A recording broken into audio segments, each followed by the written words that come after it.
apparently I've got to stay up here so that it can hear me. So I'm Charlotte, I'm one of the educational fellows, and I'm also trust grade SHO in general surgery as well. I quite like urology. I was working in Eastbourne doing urology for a year last year, and that's where I want to head in the future. So that's my sort of credentials.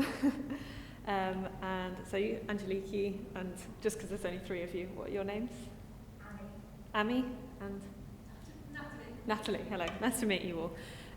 Where are you all working at the moment? Respiratory and palliative. So all, well, palliative medical things. Have any of you got urology rotations or had urology rotations? No, okay. Any of you A&E rotations? Yeah. So is there anything you've come across so far, urological related issues that you ideally want to cover today, if possible, or anything that's sort of, because I think it's often not covered very thoroughly in medical school. It's sort of a 1 or 2 week placement or something, and then that's all you get. And I certainly left uni thinking I had no interest in urology whatsoever, and then working in it as an F1, I decided that actually I quite liked it. So any questions or anything in particular that troubles you or you want to know about?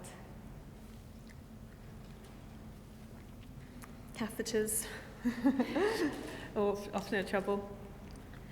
So hopefully what we'll do today is go over some commonly seen urology related issues that might turn up to the ward or to A&E. Know what first steps you guys can do to manage them before calling urology, knowing when to call for specialist support, and also a bit of troubleshooting for catheters as well. So we're going to go over hematuria, which you might see on the wards, you might see in GP, you might see in A&E, ureteric colic, renal colic, again, perhaps someone might present to GP or A&E with ureteric colic, knowing when to be worried and when not to be so worried, and yeah, talk about catheters as well, and a little bit of something else in there, a few other bits and bobs. Very quickly, I'm going to mention testicular torsion, because essentially if someone's got sudden severe testicular pain, you're going to be referring to urology anyway. Where's it gone? What's happened?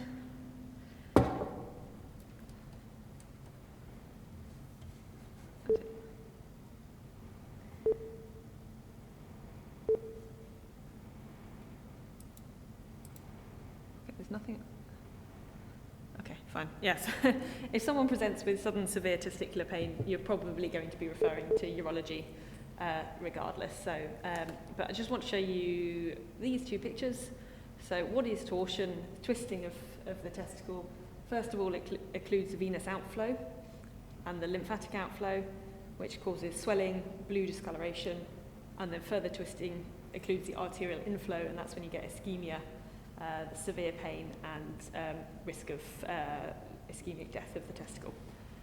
So that's what is going on. And then this graph here, you can see that this is about 15 or 16 years old. So the most common presentation is during puberty. And you can see that by the time someone's in their 30s, what's this? This is per 100,000 person years, so it's much less common. So if you've got someone presenting in their 30s or 40s or even in their 20s, you will need to start questioning, could this be something else? You may still be wanting to refer on to urology for urgent assessment, but just be thinking about, could it be a UTI, could it be an epididymoiditis, could it be an STI, and making sure you look out for those things as well, because they're important things not to miss as well. Or even renal colic, radiation of the pain, loin to groin into the testicle. So if you've got someone in here, absolutely that's going to be the first thing you think about. Either side of that, you might be thinking, is it something else? Is it another diagnosis I don't want to miss? So just something to think about for wherever you're working. So hematuria. Has anyone seen someone with hematuria, either in a catheter or peed into a pot or something? Mm-hmm. Where was that? Catheter. And what did it look like? Did it look like any of those? First one. Okay, all right. So hematuria, so this is how I explain it to patients. I tell them that blood is like food colouring. You put 1 or 2 drops into your cake mix and you've got a whole red cake. Likewise, you put 1 or 2 drops of blood into water, or food colouring into water, you could probably make a whole glass red like that with 1 drip of blood. So it doesn't take very much blood to give someone hematuria. Hello, hi. What you're worried about is clots forming. In most places in the body, if something starts bleeding, you want it to clot, you want it to stop bleeding. Whereas in the bladder, clots within the bladder irritate the lining of the bladder and precipitate further inflammation and further bleeding. So you don't want clots to form in the bladder. So if you've got something like this, it's very unlikely it's going to form clots because it's really dilute. By the time you're getting here, this is when you might start to be worried that clots might start to form. That will irritate the bladder and therefore the bleeding will continue. So hematuria is a little bit different to other bleeding in the way that you want to stop it. So all sorts of different causes of hematuria. You can classify it however you like, whether you want to anatomical, so kidney causes, ureteric causes, bladder causes, prostate, urethra, whatever it might be, or you can go through your surgical sieve.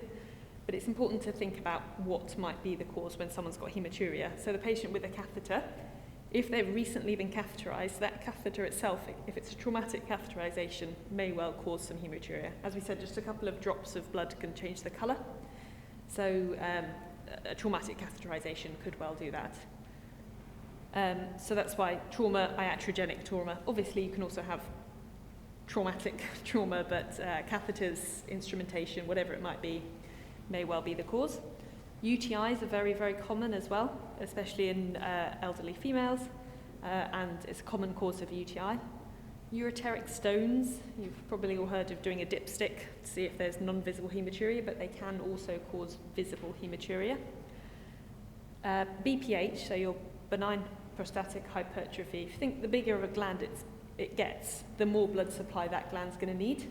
So the bigger its blood vessels get, forming new blood vessels, they might be friable, they might be more prone to bleeding, so people with simply enlarged prostates can have hematuria.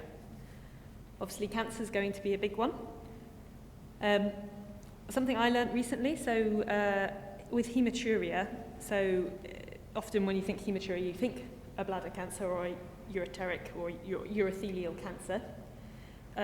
So I learned that 26% of patients referred with visible hematuria, so that would be unexplained. They don't have a UTI, they've not got a kidney stone. So 26% with visible hematuria had a cancer of some sort, mostly bladder, but could be any, which is big, that's more than 1 in 4. So if you've got someone with a unexplained hematuria, you would be quite worried. Whereas only 6% with non-visible hematuria, so a dipstick positive hematuria. So we'll come on to the nice referral pathway in a minute. The other one is radiation cystitis. Have you heard of this? Or radiation proctitis you might have heard of? Yeah, so patients who've had radiotherapy anywhere in the pelvis, it could be for lymph nodes, for lymphoma, or for whatever other malignancy, could be for prostate cancer or whatever else it might be. That radiation and the sort of spread of that can affect the bladder and lead to radiation cystitis and cause bleeding. Other causes important to think about, so pseudohematuria, so is it something they've eaten, is it medication they're on? Nitrofurantoin is one of those ones that you take it for a UTI and it discolours, and it may discolour the urine, so something to think about. Everyone knows about beetroot, red food dyes, whatever it might be. But also important to think about things like nephritic syndrome and vasculitis, and this is where you'll be sending off urine to look at casts and things, and obviously the referral pathways are very different. And of course checking whether it's actually bleeding from somewhere else is very relevant as well. Someone who's dehydrated, we mentioned that when it looks like this at the far end, it's nice and dilute, so if someone's producing a lot of urine, it's going to be diluting that blood down. If someone's very dehydrated and they're only producing 500 mils of urine a day, that's much less to dilute it. So that's why it exacerbates their hematuria It's more likely to clot, it's more likely to irritate the lining of the bladder, it's more likely to bleed more. And of course, anticoagulation. So then you're going to be thinking about what to do. So you're thinking about the cause, so you want to take your thorough history and find out whether any of these things could be contributing. That will indicate what the cause is, and obviously if someone's got a kidney stone, it's going to be very different to if they've got a UTI, to very different if they've got unexplained hematuria. And you're going to investigate them. So you're going to examine their abdomen, you're going to palpate for their bladder and do a bladder scan. Sometimes people can go into clot urinary retention. So if they've got such large clots in the bladder that includes the outflow, then that can cause urinary retention because the outflow is blocked, and so that's might want to do a bladder scan. And doing a DRE as well, so that might give you signs of whether they've got a prostate cancer that might be causing the bleeding, or very large prostate, which is causing enlarged blood vessels and more bleeding. You would want to send a urine for MCNS, but if someone's got visible hematuria, you don't want to dipstick it. And that's because if you're looking for leukocytes, anything that's a pink discoloration, so the blood's pink, it's going to make it look like they're positive, even if they're not. Likewise, we've got blood obviously will be positive. Nitrites, again, a pink discoloration. If you've got blood in there, it's going to look positive. So you can't interpret it. So no need to dipstick it. If it's even mildly pink, it's going to make everything look to this pink end of the spectrum and therefore be invalid. So you don't need to dipstick it. Bloods, you want to do all sorts of various different bloods to look for what might be the cause or contributing to it. Your CK is going to be useful because rhabdomyolysis causes the Coca-Cola coloured urine, and that could be mistaken for hematuria. And then your investigations as per NICE guidelines. So NICE guidelines will recommend referral. So I don't know if you've come across this one, NG12, and it's the NICE suspected cancer recognition and referral. And it's really handy because you can group things by their symptoms, or you can group things by their the suspected site. Have you used it at all, either on GP placements or in hospital? So I'd really recommend it. So just type in NICE suspected cancer recognition and referral, and it just tells you who to do a 2-week wait referral for. So for hematuria specifically, you can click on urological symptoms, takes you down to hematuria, or you can click on bladder cancer specifically. And it will tell you that for patients, patients with, it's typically unexplained hematuria for, with the other, okay, let's go. So if they've got unexplained hematuria, i.e. any UTI that's been treated and it's persisted, or they've not got a UTI, you're happy they've not got a stone, and they're over 45 or over 60, depending on which category you look at, they need a 2-week wait referral. And this is what's done. So if you refer to urology, they will have a flexible cystoscopy. So this is done in clinics. They refer to the clinic with their 2-week wait appointment, and they will have this done in clinic. So it's an on-the-day, on-the-spot investigation. And that will be able to look for any cancers within the bladder. And they'll also be referred for one of these, which is a CT urogram. So if you come across the different phases of scans, you've heard of like venous phase, arterial phase. Yeah, so with a urogram, what they do is they inject the dye and then they wait 10 to 20 minutes for it all to be filtered through the kidneys into the ureters and bladder. So your contrast, you can see, is all accumulated here and in the bladder. And you're looking out for what's called filling defects. So you can see here that the bladder should be nice and round. There's something here. This ureter here, there's something here. So you're looking out for things, and you might notice there's something in the kidneys as well. So those are the 2 investigations that would be done along with the rest of the assessment. So if you're referring someone for a hematuria 2-week wait clinic or a hematuria 1-stop clinic, these are the 2 investigations that will be done. But at that moment, what you're going to do is, first of all, treat the cause. Is it UTI? Is it nephritic syndrome? Have they just eaten too much beetroot? Whatever it might be. If it is bleeding and you don't know the cause and you're worried, so you've referred them for a 2-week wait appointment, or they've just been catheterized and they've bled a lot after it, you're going to keep them well hydrated. That would be your first step. As I said, drinking dilutes it. It stops the bleeding, versus allowing it to clot increases the bleeding. You'll review the need to put a catheter in. Someone's urethra, the diameter of a urethra is much wider than a standard two-way catheter, so therefore they're much easier to it's much easier to pee out the blood than it is to fit blood clots through a catheter. You might want to do a bladder washout. So this is the advantage of putting a catheter in, because you can flush saline or water into the bladder like a washing machine effect. Use a big bladder syringe, flush water in, it will swirl it up, break up any clots into little bits, and then you will aspirate it back out, and that will get rid of some of the clots. And that might need to be done as a one-off, and you'll see the urine clear, and that will be all you need. Or it might need to be done more frequently, so twice a day. If they've got really heavy bleeding or they've got big blood clots, then you might want to put a three-way catheter in.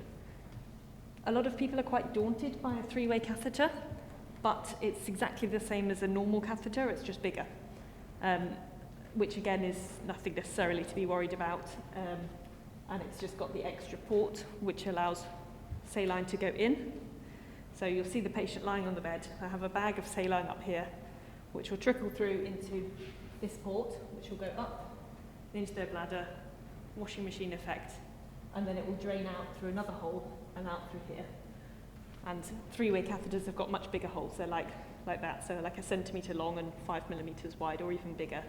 So they are better able to drain off those blood clots. So that's why a three-way catheter will be useful. But by the time they're needing that, you may well be speaking with urology or admitting under urology if they're in A&E. Obviously, if they're in GP, then they're going to need to come into hospital before this anyway. Any questions on hematuria? No? So if you're seeing someone on the ward who's just had a catheterization and it's bleeding, you'll want to see if there's any other likely cause. That's one of the commonest things on the ward is they've been catheterized, now they're bleeding.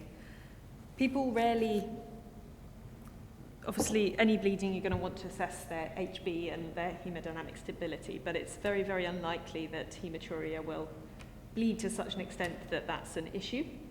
So therefore, obviously their anticoagulation or whatever they're on is protecting them from several catastrophic effects. So it may well be wise to continue that, wash out if it's a catheter that's gone in, and it should settle down within a couple of days. It's quite alarming to see it, but it often settles down quite quickly. So it's not something that needs to be too alarmed about. So I'll talk about kidney stones for a bit now. Again, for A&E blocks, has anyone seen anyone with kidney stone? Yeah? Renal colic? You're nodding. How did the patient present? Sorry, I'm putting you on the spot here. Yeah, quite severe pain, nothing really questioning. Yeah. Struggling. They describe pain more than any other urine symptoms, blood clots in urine. Yeah. The pain, yeah. And it's very much the way it comes on quite quickly. So hopefully you can see in this one here, so there's your kidneys, and there's the ureter, and there's your stone there. So with stones, so yeah, the patients come in, classic history of unilateral loin to groin pain or anywhere in between. It's colicky, it comes and goes, but when it comes, it may be there for half an hour or so, if not longer. It may radiate to the testicle or the labia, and they may have nausea, vomiting, shivering, shaking with it as well because of the severity of the pain. The important thing to differentiate is an aortic aneurysm. That's the thing that's always brought up, is particularly in older men, of which stones are more common in older men as well, making sure that it's not an aortic aneurysm rupture or impending rupture, because they can cause unilateral pain as well. Otherwise, once that's ruled out, you're going to want to assess this further. So, as you say, patients in severe pain, people often describe it as the worst pain ever. The pain comes on, so the colicky pain is because the ureter contracts, it squeezes as the urine goes down, and squeezing against hard stone, and they are hard, they're sharp, just like any stone. They normally form in the kidney, where there's a bit of stagnant urine, where the patient's not kept quite so hydrated, they've got an imbalance of whatever they've got in their urine. As it drops down into the ureter, as the ureter squeezes, it squeezes on that stone and it causes severe pain. The urine dip might show non-visible hematuria, which is a really common thing that might suggest they've got a stone. And you'll want to do their bloods as well. So you want to do their U's&E's to see if this is having any effect on their renal function. You'll also want to see if they've got any signs of infection as well, because that, I'll come on to that in a moment, but that's a really important and worrying complication, is an infected kidney stone. Their calcium and urate will point to any causes, so if they've got hypercalcemia, then that might prompt some further investigation to why they've got hypercalcemia. And certain conditions predisposing people to formation of stones that will need further management at different down the line, and coagulation as well, just in case they need any form of procedure. You'll want to do that, and that's for any patient who might need a surgical or interventional procedure. And does anyone know why a non-contrast CT-KUB is done? That's the gold standard, rather than an ultrasound, rather than a contrast scan. Why non-contrast? Does anyone know?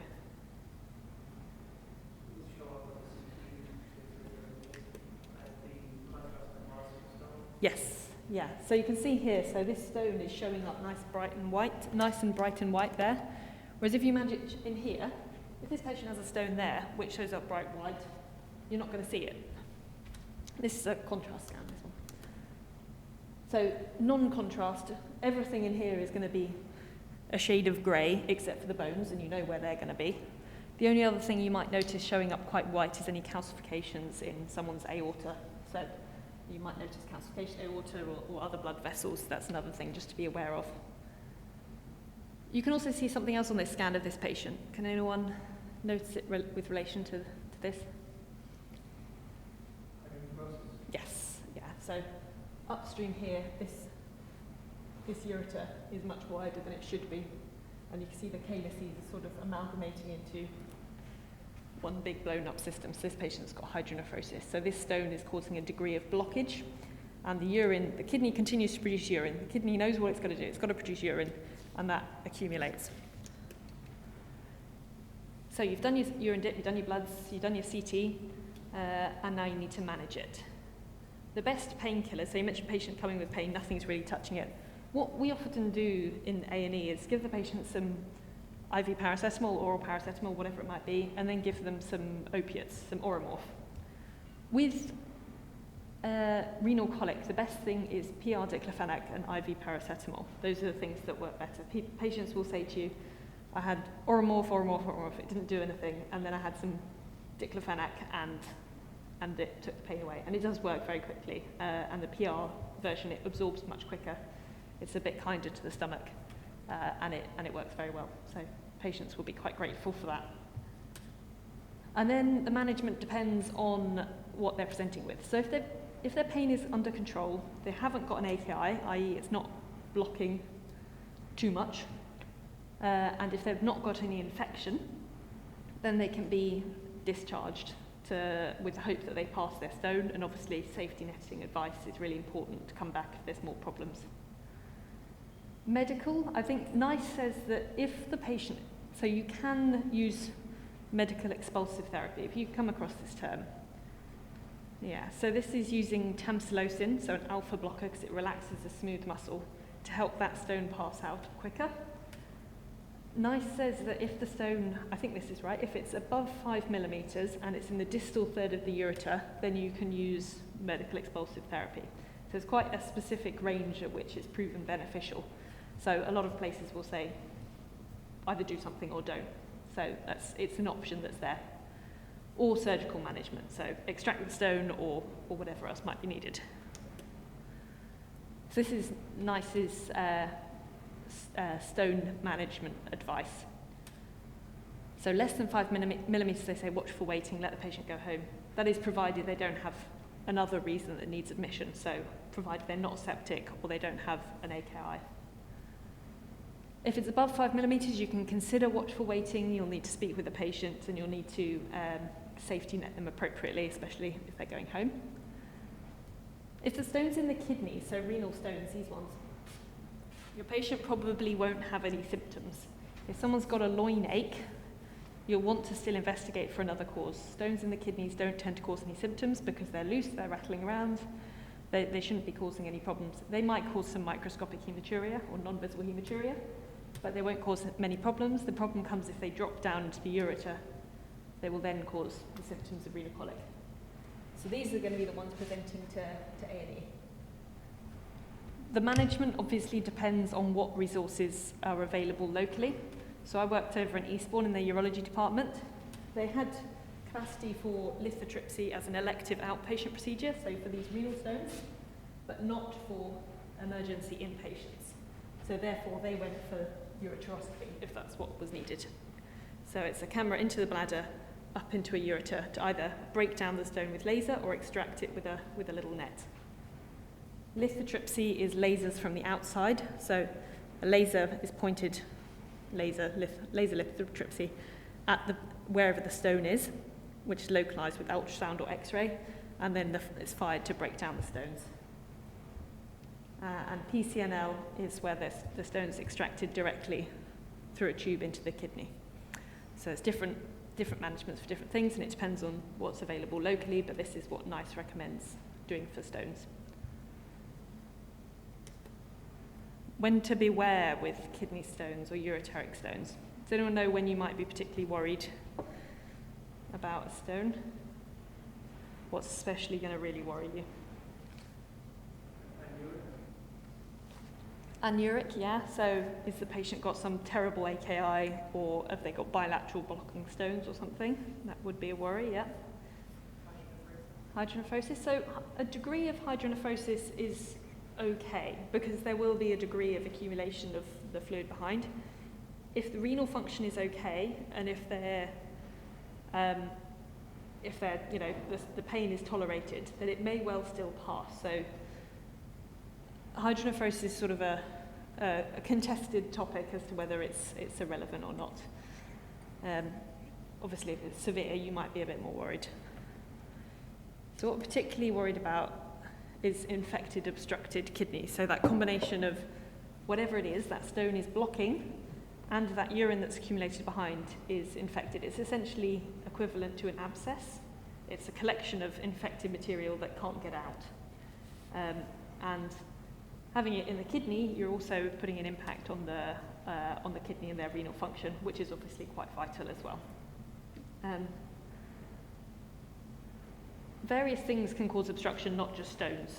So the best way to categorize, I find, is the extramural, mural or intraluminal categorization, which can be used for any tube, esophagus, nasal passages, whatever it might be, gut, ureters, urethra, blood vessels, whatever it might be. Occlusion can be categorized by those three things.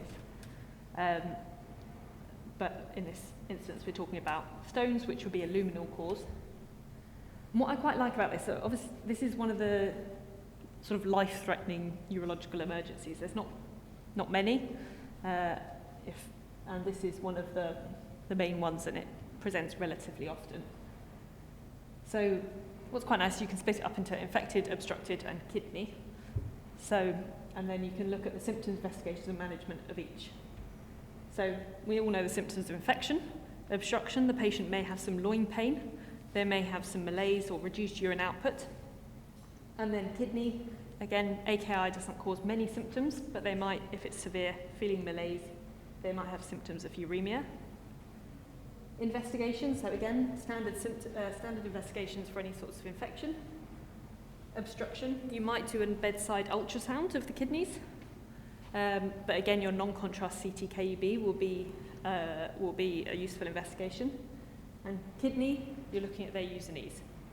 So these are patients who have got something blocking a kidney, which is infected, and the blocking is causing an AKI. And then you manage it accordingly. So manage infection with your sepsis 6, manage obstruction by removing the obstruction, and then you manage the kidney by whatever you do to manage the AKI. Obviously, managing these two will help this one, other standard measures, IV fluids or removing any nephrotoxic medications, as you would do for anyone with an AKI. Obviously, the IV fluid things, until they've got that obstruction relieved, it might cause more problems, but you've got to weigh up the risk and benefit. Has anyone seen a nephrostomy, a patient with a nephrostomy? Yeah. So this here is not a very good picture on there, but that's a nephrostomy. It's a tube directly through the skin into the kidney to drain the urine out backwards. This patient would have a bag down here collecting the urine, and it's normally a little blue tube or a little coloured tube that goes directly into the kidney to drain it off. And then this is a ureteric stent. Seen on X-ray, so you can tell it's in the kidney because it's curled, and you can tell the other end's in the bladder because it's curled. The nephrostomy, directly into the renal pelvis. So same as a PCNL, a puncture, so ultrasound guided or image guided, done by interventional radiology normally. On the back, they look, because the patient's probably hydronephrotic, so you just look for the big bag of fluid in there, and then they Seldinger technique in a tube, and then fasten it to the back. So it's directly into the kidney, and it just drains off the urine. So they look very simple from the outside, and it's just a bag of urine hanging down the bottom. And the stents are typically put up using a cystoscope, so cystoscope into the bladder, and then feed the stent up through into the ureter. So it curls at the top and curls at the bottom. But they can also be put in that way through the nephrostomy site as well. So those are your ways to de-block an obstructed kidney. So I'll talk a bit about catheters now. Who is which? Who's cool about catheters? Anyone cool about catheters? Should be cool about catheters, nothing to worry about. Who's this one? Yeah. And anyone in between? You can be in between. So yeah, catheters, I think a lot of worry about them. What troubles have you come across recently with catheters that have made you more? That one. And we'll try and... Yeah, yeah. Yes, yeah. Roughly at the prostate level, do you think? Yeah. Anyone else, any troubles they've had with catheters recently and they've thought, I don't know what to do. It's meant to be doing what it's meant to be doing and it's just not. Anything else you've come across?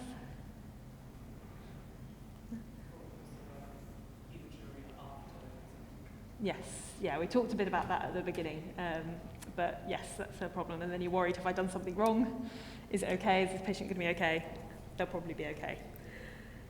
Fine, so you can normally break up the causes into problems putting it in, or once it's in, it's not draining, or it's not doing what it's meant to do. So those are the two things we'll talk about there.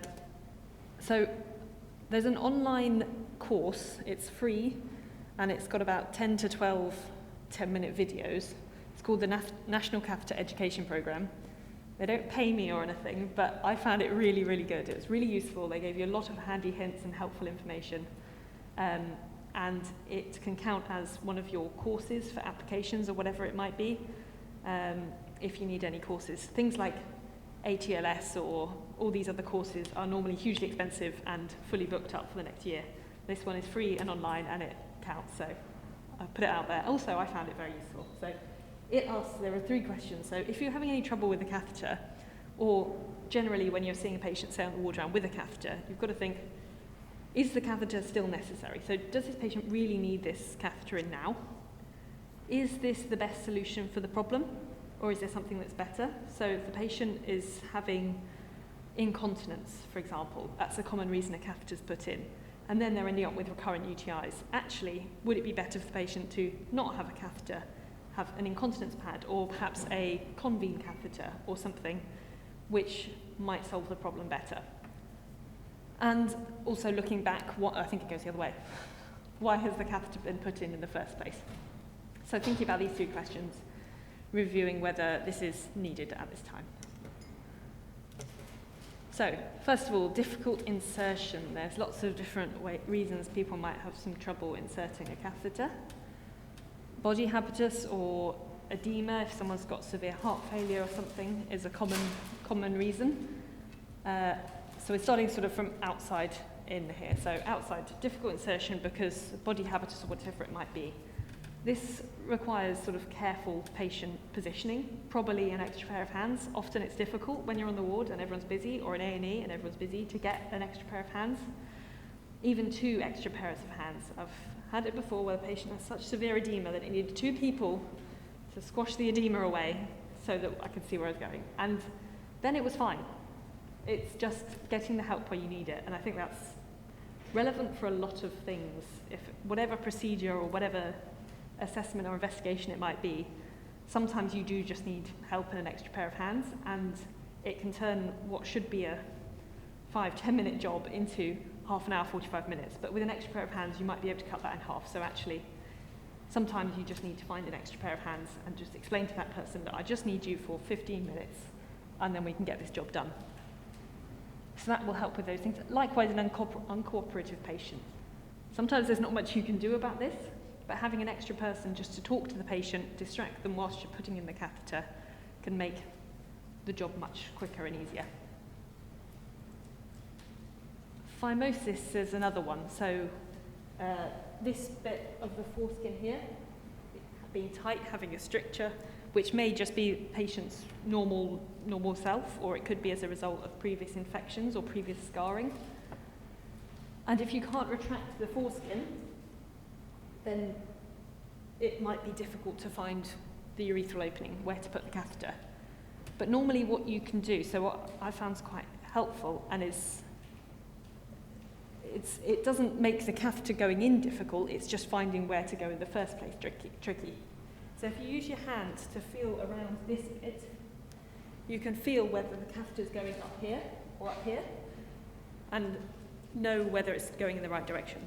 Patients will normally know if it goes up here because it will be painful, whereas going up the urethra might be uncomfortable, but it wouldn't be painful. So you can feel where it's going, and so just finding it going down the meatus. You'll often find that meatus is wider than the stricture opening. So that's just a little trick to try. If you're finding that the foreskin can't be retracted, you can still put the catheter in without needing to retract it. Just need to be careful with cleaning and things. A urethral stricture, this is classically as a result of scarring from previous operations, so can be just impossible to get past. So if you're finding you've got resistance like here or here or here, and you think I can't possibly be at the prostate yet, it may be as a result of a stricture, and there's not much you can do about that. So that might be when you need urology input, and it might be that they've had previous operations, previous cystoscopies, and that's why they've got the scarring at this time. A false passage. Does anyone know where the most common place to find a false passage is? You can point to or name an area. Yes, exactly. So when you're putting in a catheter, you straighten out this bit, so this bit's straight out here. Your catheter's a giant catheter here. Giant catheter's coming in. And there's no reason why it goes up there other than by the fact that if you've used enough instiller gel and the mucosa's smooth, it just follows the curve. But if for whatever reason this prostate is large, occlusive, whatever it might be, the catheter might go straight there. So the most common place to find a false passage is here. So the catheter's going like this, and every successive attempt is making that more the path of least resistance. So that's, with a lot of practice, you can sort of start to recognise when you might be experiencing a false passage as a sort of a nasty, mushy sensation, which you think that's not quite right. It might be more uncomfortable for the patient, and you might notice some bleeding, and that's an important time when to stop, because as I said, with each successive attempt, each time you push a little bit harder, it's making that false passage a bit worse. So false passages, got to be careful about, and they'll heal over time, but it's something to be aware of. An occlusive prostate, again, so if the prostate's very large, then it makes it difficult to go through. And the prostate with a smooth muscle element and the voluntary urethral sphincter as well. the more painful it is, the more uncomfortable, the more the patient's going to squeeze, and the harder it's going to get in. So again, having another person there to try and relax the patient. Some people tell them to cough. I tell them to relax and pretend they're having a wee. It might work, it might not, but that's why you need a cooperative patient for it. Has anyone seen a Coude tip or a teaming tip catheter? Yeah. So these are same as a normal Foley catheter, they just have this little extra bit on the end with a little upstroke bit. Again, there's nothing funky about them, no extra skills required to put them in. Just when they go in, make sure this bit is pointing up this way, because then as you go through, it helps to get around that corner. We said about a forced passage going that way. If your catheter's like this, it's not going to go that way. It's hopefully going to go up that way. And also it's a little bit narrower and it's a bit firmer at the end. So sometimes you find a coil and it's not going up. It helps it get through the prostate easier. So the main trouble with things like three-way catheters and Coude tips is finding them in the first place. But if you can find them, they can be helpful. They've often got a white strip down the side, so you just work out which way the white strip is, and it will go up and around the corner. And it's quite a handy get out of jail free card. So I definitely recommend if you can find one of those, it helps a lot of problems. So that's difficult insertion. Now we'll quickly go over catheter not draining, and then we're almost finished. You might have seen all that. I was going to say any reasons why a catheter might not be draining. If you didn't see them all. Catheter's blocked, yes. Why might a catheter be blocked? Yep, blood clots, yep, definitely. Anything else that might block a catheter? Yes, sediment pus. So someone with a horrible UTI or a lot of bladder stones, kidney stones, whatever it might be, they might block, yes. If someone's got a tumour, bladder tumour, very friable, bits of that could block it as well. I think anything else. If the tubing's kinked, that's a really frustrating one. The patient's lying on the catheter bag and it's twisted up, or the catheter bag. Another thing, catheter bag higher than the bladder. Gravity doesn't work backwards, so things like that. Another reason why catheter might not be draining. What's that? Not producing urine, yeah, so patients anuric, so then you'll be worried, why are they anuric? And you'll be looking at recent blood results, yep. Any other reasons? I'll give you the last one. So not being put in properly. So it's the balloon's been inflated before the bladder in the prostatic urethra, or in a false passage, you've created a false passage, or whatever it might be. So you'll check your patients. So if you just put a catheter in, are they in pain? Are they really uncomfortable? And they want you to take it back out again. Is their bladder distended? You can do a bladder scan, or you can just feel their bladder. If it's distended, then you'll think, well, either it's blocked or it's misplaced. You can also do a bladder scan if their bladder's empty. Are they anuric, or do you just need to wait a bit longer? And you check their bloods for their Usenes, see if there's any severe AKI, which might be explaining it. It's quite tricky to get hold of a bladder scanner on a ward, I think, sometimes, but it can be a really, really useful tool, just to tell you what's going on. Your management, so what you can do. So if you've just inflated it, what you can do is, or you've just inserted it, so you can flush the catheter. So get again a bladder syringe, put 20-30 mils in, aspirate. Do you get 20-30 mils back? If you do, you're quite happy. You're in the right place. Is it sliding? So this is something that is quite easy to do, just simply on assessing the patient. Does the catheter slide in and out freely, i.e. the balloon is in the bladder, it's going up and down like this. If the balloon is inflated in the prostatic urethra or somewhere else, it's not going to slide. So if it's not sliding, again, make sure there's a bit of lube on there, because otherwise it's not going anywhere. Deflate the balloon, advance the catheter, re-inflate the balloon. Does it then drain? If none of these is working, then you can try replacing the catheter. You might see, as you said, a big blood clot come at the end of it. So replacing the catheter might drain it.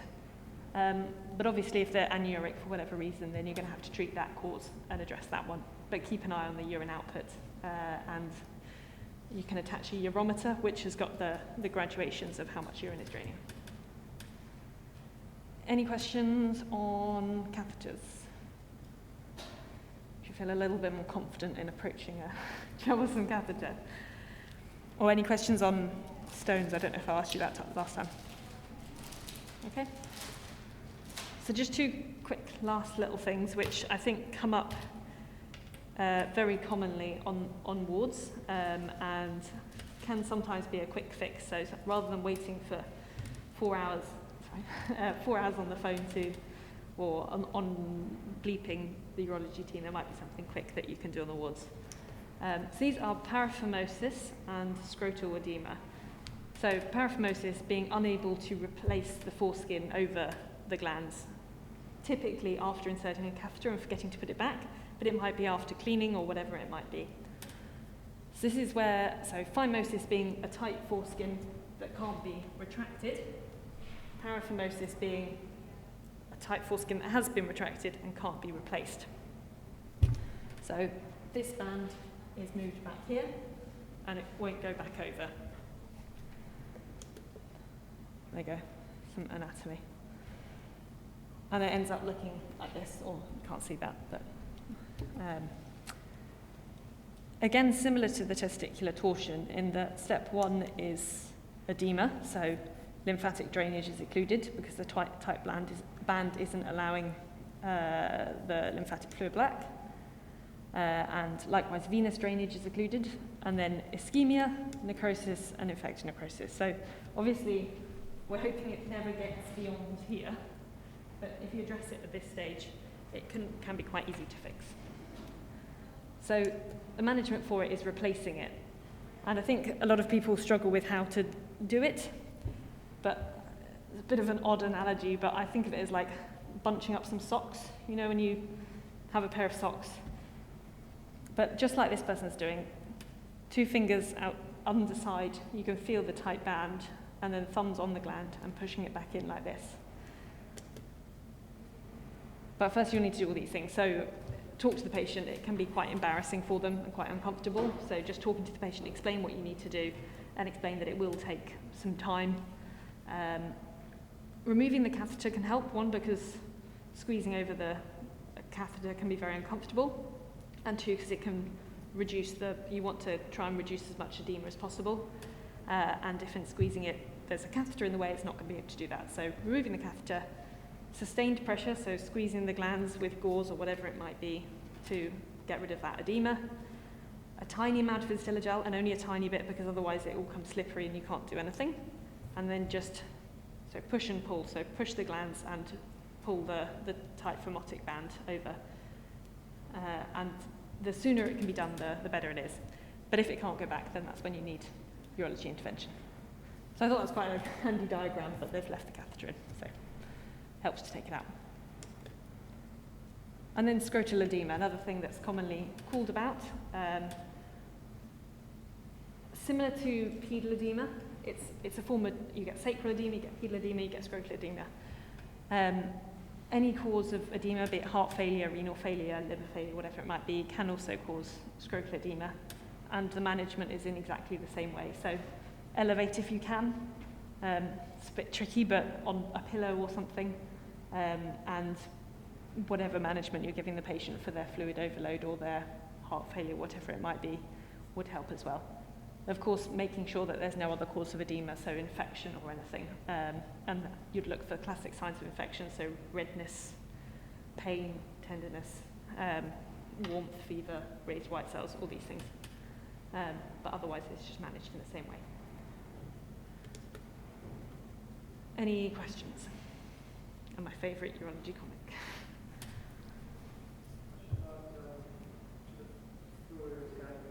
Yes. Yes.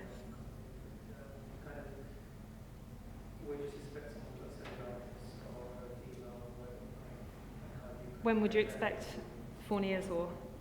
Yeah, so Fournier's gangrene, for those who don't know, is necrotizing fasciitis of the perineum or genitalia. much more common in men, but can be present in women as well.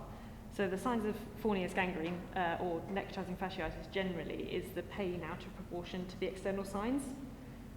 So the patient will be complaining of excruciating or severe pain. There will be signs of sepsis, but externally maybe it's a bit red, but it's not so bad.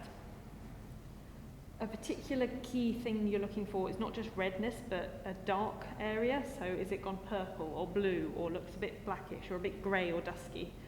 And that's a really important sign to look out for, because that will tell you that tissue is starting to die and the necrotizing bit of necrotizing fasciitis is occurring. Certain risk factors as well, so patients who are typically overweight or obese, type 2 diabetes, smoking, poor self-care, poor hygiene are all things that you want to look out for as well. And it's in the skin and subcutaneous tissue. So for Fournier's gangrene, if someone's got signs of epididymolycitis and it's very much the testicle or the epididymis that's tender, that's not necessarily Fournier's gangrene. It's the skin and subcutaneous tissues. Often the underlying structures, the organs, are spared. So yeah, patient will be pretty septic, unwell. Their pain or tenderness will be out of proportion to what you can see, and an area of duskiness or darkness is what you're worried about. But if there's any sort of concern, then you'd want someone to come and have a look at it, because it's got a very high morbidity and mortality rate. So any sort of worries, you'd be calling for a specialist review anyway. Does that make sense? Does that answer your question? Yeah, cool. Any other questions? No? Okay. It can progress from an epididymolycitis or something because of the infection surrounding areas. So someone can end up with both, but it will be when it's spreading to other areas rather than just confined to the testicular epididymis. Cool. Okay. That's that thing that I was talking about. Secret Life Catheters, National Catheter Education Programme. And I think that's what we've talked about. Cool. Thank you, everyone. I think there's feedback forms at the back.